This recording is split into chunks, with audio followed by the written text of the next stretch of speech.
Hello बच्चों। तो आते हैं अपन आज की कक्षा को आरंभ करते हैं। आई होप दैट कि आप सभी अच्छे होंगे, स्वस्थ होंगे, खुश होंगे और जहाँ भी होंगे आप अपनी ज़िंदगी को जो है एक बेहतरीन अंदाज में जी रहे होंगे। ठीक है, तो आज की कक्षा को अपन आरंभ करते हैं।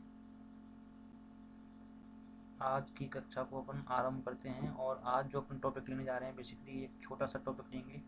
11th क्लास की जो फिज़िक्स है वहीं से अपन जो है टॉपिक जो है मैं लेने जा रहा हूँ। और इस टॉपिक का जो नाम है उसका नाम है घर्षण बल, ना जिसको अपन इंग्लिश में कहते हैं फ्रिक्शन फोर्स। तो जो टॉपिक आज अपन डिस्कस करने जा रहे हैं उसका नाम है फ्रिक्शन। ठीक है, बेसिकली फ्रिक्शन एक फोर्स है जिसके बारे में अपन थोड़ा चर्चा करेंगे और काफ़ी एक बेहतरीन अंदाज में जो है इस टॉपिक की जो है अपन चर्चा करेंगे। बेसिकली एक छोटा सा टॉपिक है, 11th क्लास की जो फिज़िक्स पढ़ते हैं अपन उसमें। ठीक है, टॉपिक छोटा सा है लेकिन जब अगर हम एडवांस लेवल पर जाते हैं तो काफ़ी इसमें जो है इस टॉपिक में, इस चैप्टर में जो है बहुत सारे क्वेश्चंस जो है कॉम्प्लिकेटेड क्वेश्चन बनते हैं, जो अक्सर कभी कभी जो है एडवांस में जो है पूछ लिए जाते हैं। हालांकि अभी अगर मैं इसका ट्रेंड देखूं, फ्रिक्शन का जो है ट्रेंड थोड़ा सा डिक्रीज हो गया है। लेकिन अगर 5 से 6 साल पहले अगर मैं जाऊं तो वहाँ पर जो है फ्रिक्शन चैप्टर से जो है काफ़ी अच्छे अच्छे क्वेश्चन बनते थे। लेकिन अभी पार्टिकुलरली 2 से 3 साल में अगर देखा जाए तो फ्रिक्शन का जो वेटेज है थोड़ा सा रिड्यूस हो गया है। लेकिन जेई मेन में अभी भी, जेई मेन और नीट लेवल पर अगर देखा जाए तो अभी भी जो है यहाँ से सवाल बनते हैं, काफ़ी अच्छे अच्छे सवाल बनते हैं। और फ्रिक्शन के जो जितने भी सवाल बनते हैं उनको जो है दूसरे चैप्टर्स जो हैं उनके साथ जो है मर्ज करके जो है क्वेश्चंस को बनाया जाता है। तो मैं जस्ट अभी इस चैप्टर को आ, आ, अपन स्टार्ट करने जा रहे हैं। तो मैं आशा यही करूँगा कि आप इस अध्याय को इस तरह से पढ़ें कि जितने भी यहाँ से क्वेश्चंस, जितने भी सवाल यहाँ से बन सकते हैं सारे सवाल आपसे हों और आप जो है इसमें जो है एक इंटरेस्ट के साथ पढ़ें, जिससे कि इसको आपको बार बार ना पढ़ना पड़े। जनरली अपन करते क्या है कि एक जो भी चैप्टर है, चाहे फिजिक्स केमिस्ट्री हो चाहे मैथमेटिक्स हो, जो भी इसका अपन कुछ भी चैप्टर हो या फिर कुछ भी टॉपिक को पढ़ते हैं, जनरली अपन उसको जो है 3 से 4 बार में फिनिश करने की कोशिश करते हैं। लेकिन मेरे अकॉर्डिंग ऐसा नहीं होना चाहिए। आप जो भी चैप्टर हैं उसको जिस वक्त पढ़ रहे हैं उसको इतना अच्छे से पढ़िएगा कि आगे आपको बार बार जो है उसमें बार बार जो है टाइम ना देना पड़े, है ना। पहली बार में ही इसको इतने अच्छे से, इतने इंटरेस्ट के साथ पढ़ना है कि आगे इसको आपको जो है बार बार उसके ऊपर ज़्यादा टाइम जो है वेस्ट ना करना पड़े। कहने का मतलब ये है बस आपको जो है बस एक रिवीजन करना पड़े, ज़्यादा उसके ऊपर जो उसके कॉन्सेप्ट्स हैं उनके पीछे भागना ना पड़े। ठीक है, तो हालांकि ये बात होती रहेंगी। अपन जो है इस टॉपिक को स्टार्ट करते हैं, फ्रिक्शन टॉपिक को। तो अगर मैं बात करूँ इस टॉपिक के बारे में, फ्रिक्शन जो है, अगर मैं बिल्कुल स्टार्टिंग से बात करूँ कि फ्रिक्शन क्या है क्या नहीं है, तो मैं एक एग्जांपल लेना चाहूँगा और उस एग्जांपल के थ्रू जो है अपन इस पूरे टॉपिक को जो है समझेंगे कि क्या क्या जो है इसका फंडा है, क्या क्या जो इसके मेन कॉन्सेप्ट्स हैं, क्या क्या इसके मेन पॉइंट्स हैं और कैसे कैसे जो है सवाल पूछे जाते हैं। अपन कुछ सवाल भी देखेंगे जो इस चैप्टर से जो बनते हैं।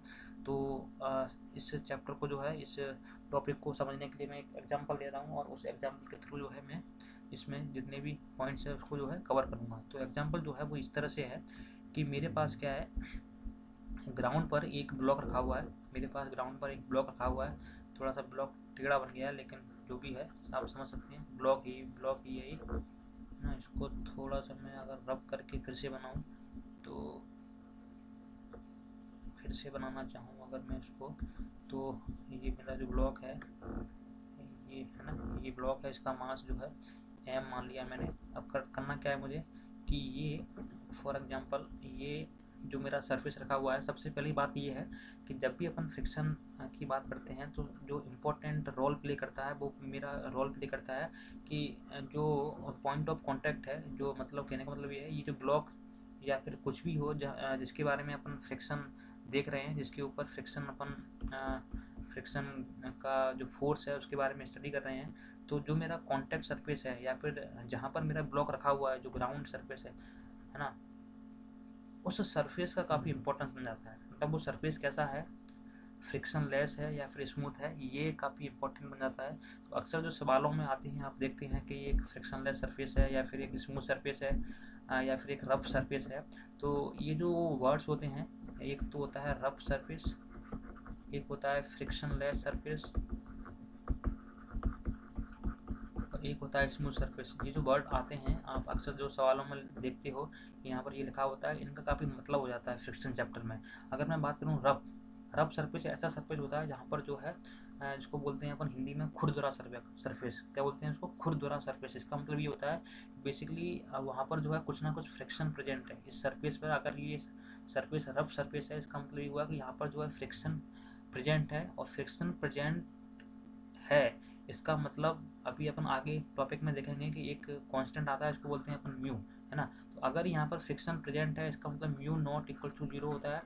अभी अपन आगे जब अपन फ्रिक्शन के बारे में पढ़ेंगे तो वहाँ पर अपन देखेंगे कि म्यू के दो क्लासिफिकेशन होता है। एक होता है म्यू के जो है, क्या बोल रहा हूँ मैं, फिर से देखिए कि म्यू के जो है दो क्लासिफिकेशन होते हैं। एक तो होता है म्यू के, एक होता है म्यू एस। ठीक है, म्यू होता है काइनेटिक फ्रिक्शन कोएफिशिएंट और म्यू एस होता है स्टैटिक फ्रिक्शन कोएफिशिएंट। बेसिकली क्या होता है, इसको बोलते हैं म्यू को फ्रिक्शन कोएफिशिएंट। ठीक है, अभी अपन सारी चीज़ें देखेंगे जब चैप्टर में आगे बढ़ेंगे तब। इसको फिलहाल देखिए, इसको क्या बोल रहा हूँ मैं, इसको बोल रहा हूँ म्यू फ्रिक्शन कोएफिशिएंट। अगर मेरा सरफेस रफ है तो वहाँ पर जो है म्यू नॉट इक्वल्स टू 0 होगा। अगर मेरा सरफेस फ्रिक्शनलेस है या फिर मेरा सरफेस स्मूथ है, इसका मतलब ये हुआ कि सरफेस जो भी मेरा सरफेस जिसके बारे में बात कर रहा हूँ वहाँ पर कोई भी फ्रिक्शन प्रेजेंट नहीं है। फ्रिक्शन जो है क्या है, फ्रिक्शन जो है फोर्स 0 है। इसका मतलब ये हुआ कि मेरा म्यू जो है 0 है। मतलब चाहे मैं म्यू के की बात करूँ चाहे मैं म्यू एस की बात करूँ, दोनों जो है मेरा क्या है, 0 है। तो ये जो वर्ड्स हैं rough rough surface, friction less surface, चाहे स्मूथ सरफेस हो, इनके बारे में मैंने तुम्हें थोड़ा बहुत एक्सप्लेन करने की कोशिश की। आई होप जो है तुम्हें इसका मतलब समझ में आ गया होगा। तो अब आगे से अगर कोई क्वेश्चन ऐसा बनता है जहाँ पर ये लिखा हुआ है तो इसका मतलब जो है तुम्हें क्या डिड्यूस करना है ये मैंने तुम्हें जो है बताया। ठीक है, अब मैं आता हूँ फिर से इसी एग्जाम्पल की तरफ। तो अगर ये मेरा जो सरफेस है, अगर मेरा सरफेस ये रफ सरफेस है, अगर मेरा ये रफ सरफेस है तो यहाँ पर कुछ ना कुछ प्रेजेंट होगा। लेकिन मैं यहाँ पर जो एग्जांपल लेने जा रहा हूँ वो रफ सरफेस का नहीं है। मैं एक सरफेस, ये सरफेस अगर मेरा स्मूथ है, अगर मेरा ये वाला सरफेस एक ब्लॉक ए है, एक ब्लॉक मेरा बी है, तो ए ब्लॉक जहाँ पर रखा हुआ है वो मेरा सरफेस मैंने स्मूथ लिया हुआ है, बी ब्लॉक जहाँ पर रखा हुआ है वो सरफेस मैंने रफ लिया हुआ है। अब जो मेरा क्वेश्चन है वो इस तरह से है कि मैंने क्या किया, यहाँ पर जो है फोर्स एफ लगाना स्टार्ट किया। ठीक है, मैंने क्या किया, यहाँ पर फोर्स एफ लगाना स्टार्ट किया और यहाँ पर जो है इसको भी जो है मैंने एफ फोर्स से स्टार्ट किया। ठीक है, अब मुझे क्या करना है, अगर मैं फोर्स को लगाऊँ, मैं फोर्स की वैल्यू को थोड़ा इंक्रीज करके देखूं, अगर मैं फोर्स को थोड़ा थोड़ा धीरे धीरे इंक्रीज करता जाऊं तो मुझे देखना है क्या क्या जो है सिचुएशन बनती है, क्या क्या जो है मेरे सामने जो है कह सकते हैं अपन, मुझे क्या क्या देखने को मिलता है उसको मुझे देखना है। तो अगर मैं बात करूं जब फोर्स 0 है, अगर जब मैं बात करूं जब मेरा फोर्स 0 है, तो अगर मैं एक मतलब इस बारे ऑब्जेक्ट की बात करूं और एक टेबल और बनाता हूं मैं बी, है ना। तो अगर मैं जब मेरा फोर्स 0 है तो मैं क्या बोलूँगा कि जो मेरा ए है, ए ब्लॉक वो भी रेस्ट पर होगा, वो भी मेरा रेस्ट पर होगा। जो मेरा बी ब्लॉक है वो भी मेरा रेस्ट पर होगा। मेरा रेस्ट पर क्यों होगा, क्योंकि मेरा फोर्स एफ 0 है, मतलब एक्चुअली में कोई फोर्स मेरा लग ही नहीं रहा है, तो दोनों फोर्स जो है मेरे रेस्ट पर होंगे। तो अपन कहेंगे कि अभी जो है दोनों ब्लॉक जो है रेस्ट पर ही रहेंगे। अब ये तो हो गया मेरा फर्स्ट केस जहाँ पर मैंने फोर्स अप्लाई ही नहीं किया है। लेकिन जो अपना मेन केस है, जो अपना मेन जो थियोरेटिकल पॉइंट है वो अब स्टार्ट होगा। फॉर एग्जांपल अगर मैं फोर्स को थोड़ा सा इंक्रीज कर दूं, अगर मैं बोलूँ कि फोर्स को थोड़ा सा इंक्रीज कर दूं, मैंने फॉर एग्जांपल यहाँ पर लगा दिया फोर्स को 1 न्यूटन, यहाँ पर जो मैंने फोर्स को लगाया 1 न्यूटन। तो अगर अपन ध्यान से देखें बच्चे, इस केस में क्या होगा, इस स्मूथ केस में क्या होगा, अगर ये नीचे वाला सरफेस बिल्कुल स्मूथ है, बिल्कुल क्या है, बिल्कुल चिकना सरफेस है, मतलब यहाँ पर जो है इसको बोल सकते हैं अपन स्मूथ या फिर फ्रिक्शनलेस सरफेस है। तो क्या होगा इस केस में, इस केस में ये होगा कि जैसे ही मैं इस पर 1 न्यूटन का फोर्स अप्लाई करूँगा, जैसे ही मैं यहाँ पर 1 न्यूटन का फोर्स अप्लाई करूँगा, इमीडिएटली आफ्टर अप्लाइंग फोर्स ये जो है ब्लॉक आगे जो है मूव कर जाएगा। इमीडिएटली क्या होगा, ब्लॉक जो है आगे मूव कर जाएगा। इसका मतलब ये हुआ कि इस केस में जब मेरा सरफेस स्मूथ है, जब मेरा सरफेस फ्रिक्शन लेस है, उस केस में क्या होगा, मेरा ए मूव कर जाएगा। ठीक है, लेकिन अगर मैं इस बी वाले ब्लॉक की बात करूं, अगर मैं इसकी बात करूं तो यहाँ पर अगर मैं 1 न्यूटन फोर्स लगाऊं तो यहाँ पर अभी कहना मुश्किल है कि मेरा बी ब्लॉक मूव करेगा या नहीं करेगा। यहाँ पर ये कहना मुश्किल है कि मेरा बी ब्लॉक मूव करेगा या नहीं करेगा। क्यों ऐसा क्यों? क्योंकि यहाँ पर ऐसी पॉसिबिलिटी है कि अगर मैंने फोर्स इसको ऐसे करके लगाया तो यहाँ पर एक पॉसिबिलिटी ऐसी बनती है कि जो मेरा नीचे वाला ग्राउंड है ये इस ब्लॉक को जो है आगे ना जाने दे, ये इस ब्लॉक को जो है आगे ना जाने दे। कहने का मतलब ये है कि जैसे ही मैं इस ब्लॉक पर ऐसे करके फोर्स लगाऊंगा तो जो मेरा ग्राउंड है वो भी, जस्ट वेट, वो भी जो मेरा ग्राउंड है उस केस में क्या होगा, अगर ये सरफेस मेरा रफ है तो इस केस में क्या होगा, जो मेरा ग्राउंड है वो एक अपोजिट फोर्स लगाएगा, वो क्यों लगाएगा? ये जो ग्राउंड है मेरा ये नहीं चाहता है कि जो मेरा ब्लॉक है ये आगे जाए। क्या बोलना चाह रहा हूँ मैं, ये जो मेरा ग्राउंड है, ये जो मेरा सरफेस है, ये बिल्कुल नहीं चाहता है कि जो मेरा ब्लॉक है, एक्चुअली में देखा जाए तो ये ब्लॉक और एक ग्राउंड, ब्लॉक और जो सरफेस है उन दोनों में काफ़ी गहरी मित्रता है ना, इसको अपन ऐसे समझ सकते हैं। इस ब्लॉक में और इस सरफेस में काफ़ी गहरी मित्रता है, तो ये दोनों जो है आपसी इस मित्रता को जो है तोड़ना नहीं चाहते हैं। तो कहने का मतलब ये है कि ये जो है आगे जाना चाहता है इस फोर्स की वजह से, लेकिन जो ग्राउंड है वो उसको जाने नहीं देगा। तो अगर ये ग्राउंड इसको जाने नहीं देगा तो कब नहीं जाने देगा, ऐसी कौन से केस बनता है, ऐसी कौन सी पॉसिबिलिटी बनती है कि ये ब्लॉक जो है जो मूव करना चाह रहा है वो आगे ना जाए। ये ऐसा तभी पॉसिबल है जब जो है जितना फोर्स ये अप्लाई कर रहा है इधर से एफ, उसके जस्ट अपोजिट डायरेक्शन में ये ग्राउंड जो है एक फोर्स अप्लाई करे इस ब्लॉक के ऊपर। तो उस केस में क्या होगा, इस ब्लॉक को अगर अपन देखें, एक फोर्स ऐसे लग रहा है ग्राउंड की तरफ से, एक फोर्स ऐसे लग रहा है, तो नेट फोर्स कितना हो जाएगा इसके ऊपर, 0। ठीक है, नेट फोर्स कितना हो जाएगा, 0। तो इस केस में क्या है, ऐसी पॉसिबिलिटी बनती है कि जो है बी मेरा रेस्ट पर रहे, ऐसी पॉसिबिलिटी बनती है मेरी कि जो है बी मेरा रेस्ट पर रहे। लेकिन ऐसा कब होगा, अगर मेरा जो ग्राउंड है, अगर मेरा जितना फोर्स एफ ने कितना लगाया, 1 न्यूटन फोर्स, एफ ने कितना फोर्स लगाया मेरा, 1 न्यूटन, अगर मेरा ग्राउंड भी 1 न्यूटन का फोर्स लगाए तो पॉसिबल है कि ये जो है मेरा बी रेस्ट पर रहे। ठीक है, लेकिन अगर मेरा ग्राउंड 1 न्यूटन फोर्स लगा ही नहीं पा रहा है, फॉर एग्जाम्पल ग्राउंड ने मेरा 0.4 लगाया, 0.4, मतलब ये इसकी मैक्सिमम कैपेसिटी है, तो उस केस में क्या होगा, ये ग्राउंड मेरा लगा रहा है 0.4 और इधर से लग रहा है 1, तो उस केस में जो है ये ब्लॉक जो है मेरा आगे मूव कर जाएगा। ठीक है, तो ये जो फोर्स है 0.4 न्यूटन, ये इसकी अगर मैक्सिमम कैपेसिटी है। अब ये मैक्सिमम कैपेसिटी क्या होगा, ये अलग अलग पैरामीटर्स पर डिपेंड करती है, लेकिन फॉर एग्जांपल अपन यहाँ पर ले रहे हैं कि इतने जितना फोर्स इसने लगाया है, मतलब इस जितना फोर्स इस ब्लॉक के ऊपर इधर से लगाया गया है उतना ही जो है फोर्स अपन अगर ग्राउंड ने इधर लगाया है तो ये ब्लॉक जो है रेस्ट पर रहेगा। ठीक है, ऐसे करके। और अगर मान लो मैं फोर्स को और बढ़ा दूं, for example F equals to 3 newton कर दिया, तो ये तो जो है मेरा मूव करेगा ही। अब ए पर तो कुछ भी लगाओ, इस पर जो है अपोज करने वाला, इसके मोशन का अपोज करने वाला कोई और फोर्स है नहीं, क्योंकि ग्राउंड जो है फोर्स लगा ही नहीं रहा है, क्योंकि नीचे वाला सरफेस मेरा स्मूथ है। तो अब ये तो चाहे कितना भी फोर्स लगाओ ये तो आगे मूव करेगा ही करेगा। लेकिन जो दिक्कत आएगी वो कहाँ पर है, यहाँ पर है। यहाँ पर जो है चीज़ें किसके ऊपर डिपेंड कर रही हैं, चीज़ें जो है डिपेंड कर रही हैं नीचे वाले ग्राउंड के ऊपर। ठीक है, अगर नीचे वाला फोर्स इतना है इसको रोक पाए, इस ब्लॉक को रोक पाए, तो ये रुक जाएगा। अगर नीचे वाले के पास इतनी पावर नहीं है कि जितना फोर्स इधर से अप्लाई हो रहा है उतना ये नहीं लगा पा रहा है ग्राउंड, तो जो है ये मूव कर जाएगा। ठीक है, अब इस केस में क्या है, जैसे फोर्स लगाया मैंने 3 न्यूटन, तो ऐसा पॉसिबल है कि जो मेरा ग्राउंड है नीचे वाला, जब मैं अगर बात करूँ इसकी कि यहाँ से फोर्स लगा है 3 न्यूटन, ठीक है, और ग्राउंड जो है इतना इधर की तरफ जो है 3 न्यूटन लगा ही नहीं पा रहा है, इसकी मैक्सिमम कैपेसिटी 1 न्यूटन की है, तो उस केस में क्या होगा, ये ब्लॉक जो है आगे चल के मूव कर जाएगा।